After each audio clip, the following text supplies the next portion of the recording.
Have you ever really thought about that tiny pill and just how much it does for family planning? Well, today we're diving deep into the birth control pill. We're going to cover everything you need to know to use it the right way with total confidence. You ready?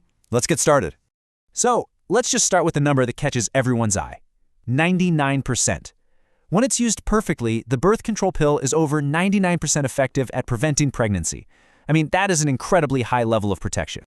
But here's the catch, and trust me, it's a big one. That whole 99% effectiveness, it all hinges on one little phrase, taken correctly.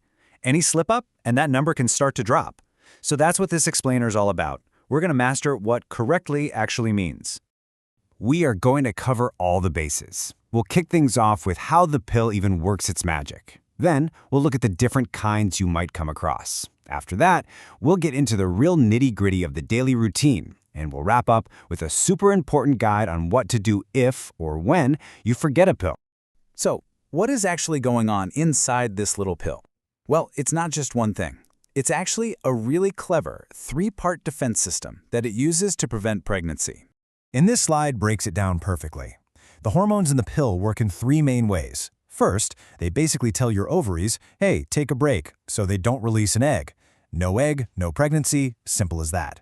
Second, they thicken your cervical mucus, which sounds kind of weird, but it creates this roadblock that sperm just can't get through. And third, it thins the lining of the uterus, so even in the super unlikely event an egg did get fertilized, it would have nowhere to implant.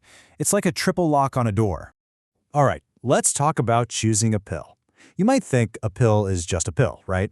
But there are actually two main categories, and the big difference between them comes down to what hormones are inside. So, as you can see, you've got two main options. On one side, you have combined pills, which, as the name suggests, have a combination of estrogen and progestin. On the other side, you've got progestin-only pills, which folks often call mini pills. And this isn't just some minor detail. Which one is right for you is a really big deal for your health. And here is a perfect example of why that difference matters so much.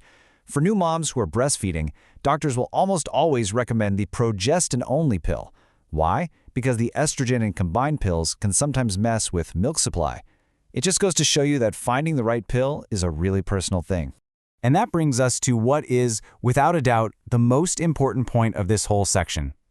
Choosing a birth control pill is not a do-it-yourself project. Your health history, your lifestyle, it all plays a part. So talking to a doctor isn't just, a good suggestion. It's absolutely essential to find the option that's safest and best for you.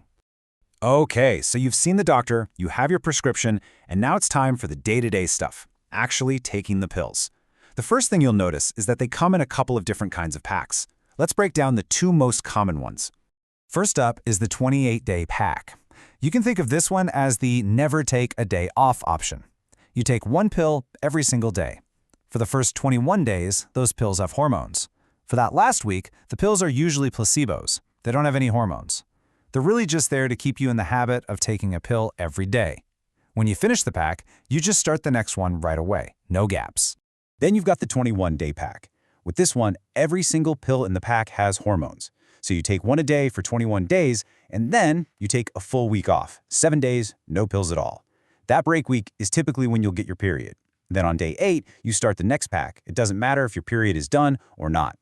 Now listen up, because no matter which pack you use, 21-day, 28-day, whatever, this right here is the golden rule. You have to take your pill at the same time every single day. Set an alarm on your phone, put a sticky note on your mirror, whatever works for you. That consistency is what keeps the hormone levels in your body steady, and that is what makes the pill work. But look, life happens, right? We're all human. We forget things. So what do you do if you miss a pill? This is easily the #1 question people have, so let's walk through the exact game plan. Okay, let's start with the most common scenario. You've only missed one pill. You look at your pack and realize, oops, I forgot yesterday's. First thing, don't panic. There's a clear answer for what to do. It's a really simple fix. Just take that pill you missed as soon as you remember you missed it. Then, when it's time for your regularly scheduled pill, take that one too.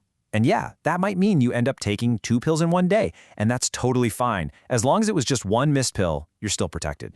But what if it's more than one? Let's say you realize you've missed 2 pills in a row or even more. Okay, this is where things get a little more serious and you've got to be more careful. Here's your 4-step plan. First, take the last pill you missed right away. Then, take today's pill at the usual time. Now, and this is the most important part, your pill isn't fully effective right now. You absolutely must use a backup method, like a condom, for the next 7 days. And finally, don't just stop taking the pack. Keep taking your pills as scheduled. Just make sure you're using that backup protection. Now, a super important note for anyone on the progestin-only mini pill. The rules for this one are way stricter. The timing is much less forgiving. If you take your mini pill just 3 hours late, you have to treat it like a missed pill. Take it as soon as you remember, and then use backup protection for the next 7 days. Seriously, with the mini pill, that 3-hour window is everything. And one last what if for you. What if you get sick? If you throw up within about 2 hours of taking your pill, there's a good chance your body didn't have time to absorb the hormones. The safest thing to do is just assume it didn't work, treat it exactly like a missed pill, and take another one as soon as you're feeling better. So, there you have it. The birth control pill is an incredibly powerful tool.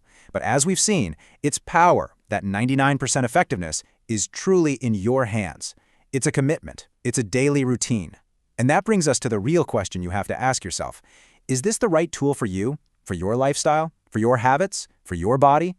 That's the most important conversation of all. And it's one you should have with yourself and definitely with your doctor.